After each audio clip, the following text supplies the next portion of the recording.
As Russia, China, and North Korea announce they are ready to use their weapons of mass destruction if the United States keeps intervening in their personal affairs, the government took several measures to protect the president and his cabinet in case of a nuclear outbreak.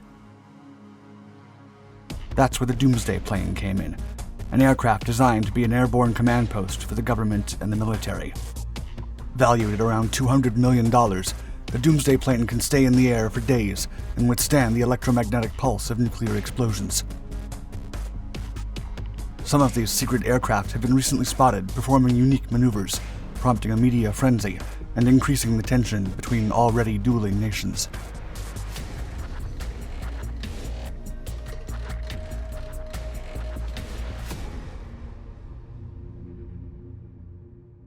Airborne Command Post. Following the use of the first two nuclear weapons during the last days of World War II, the world suddenly entered a new era, the atomic age. After the first successful Soviet nuclear test in 1949, the possibility of a nuclear confrontation between the US and the Soviet Union became a reality.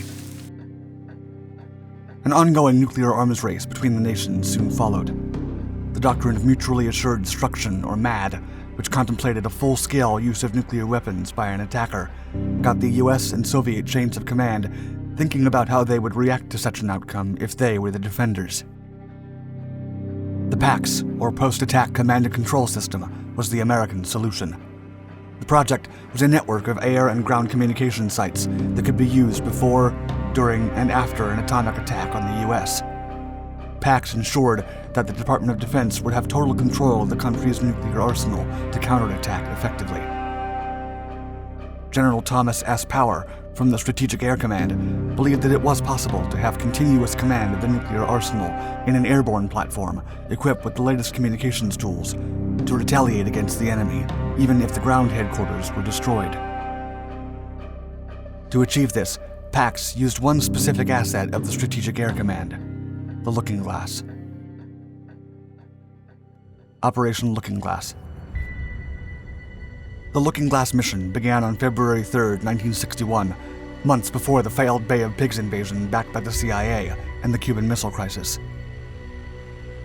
Following the guidelines of PAX, Operation Looking Glass was the codename given to an airborne command and control center operated by the U.S. military's top brass.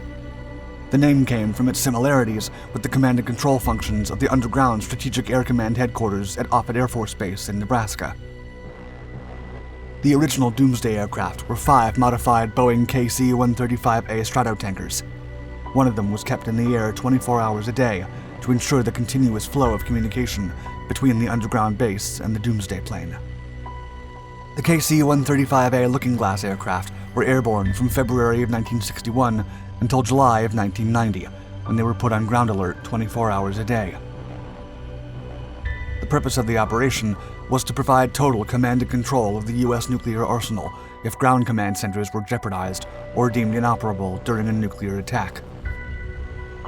In the event of a catastrophe or any other war contingency, the commanding officer aboard the Looking Glass aircraft, serving as the Airborne Emergency Action Officer, had the permission of the National Command Authority to launch retaliatory nuclear attacks. However, in the early 2000s, the National Command Authority term was modified to explicitly state that only the President or the Secretary of Defense had the authority to order a nuclear strike. Then, with the introduction of newer aircraft like the Boeing E-4 NIGHTWATCH and the Boeing E-6 MERCURY, the purpose of Looking Glass changed. Boeing E-4 NIGHTWATCH. The U.S. military continues to operate different Doomsday planes to this day, and the Boeing E-4 NIGHTWATCH is one of them. It is based on a modified Boeing 747-200B from the National Emergency Airborne Command Post. Other than serving as an airborne command post for the National Command Authority, the $200 million flying war room is also intended to protect the President and his cabinet in the case of a nuclear outbreak. And although not much is known about the true capabilities of the NIGHTWATCH, there are specifics about some of its features. The aircraft can house up to 112 people, split into 3 decks. In addition, it can fly for over 12 hours and stay in the air for days if refueled by air. Its fly-hour time surpasses $160,000, making it even costlier than the B-2 Spirit stealth bomber. The aircraft's windows are protected with a special wire mesh that shelters the interior from a nuclear blast.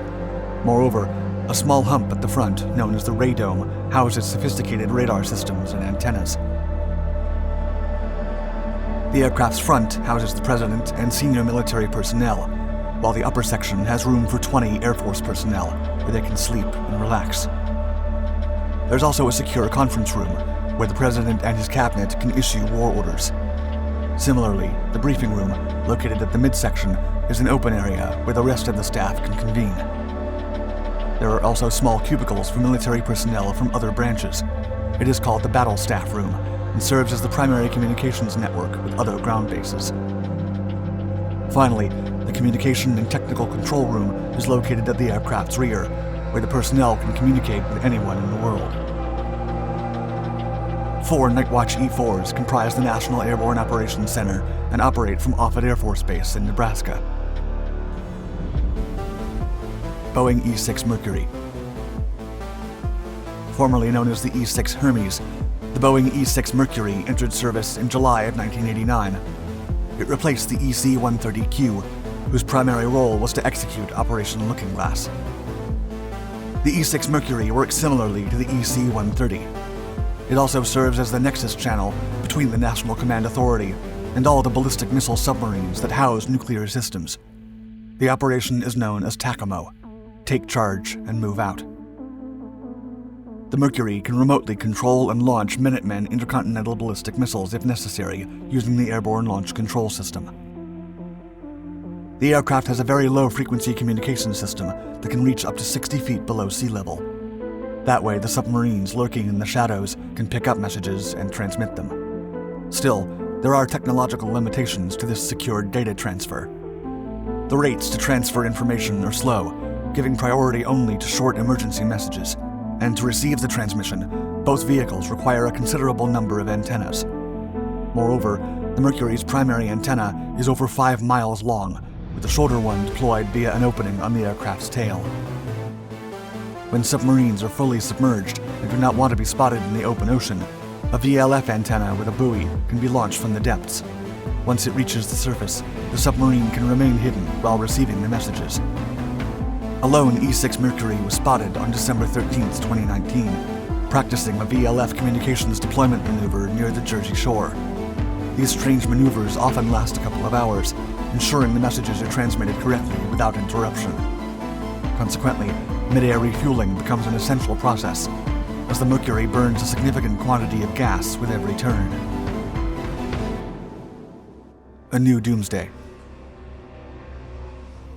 Following the outbreak of the war between Ukraine and Russia in February of 2022, President Joe Biden and other NATO leaders gathered in Brussels to discuss the conflict in Eastern Europe.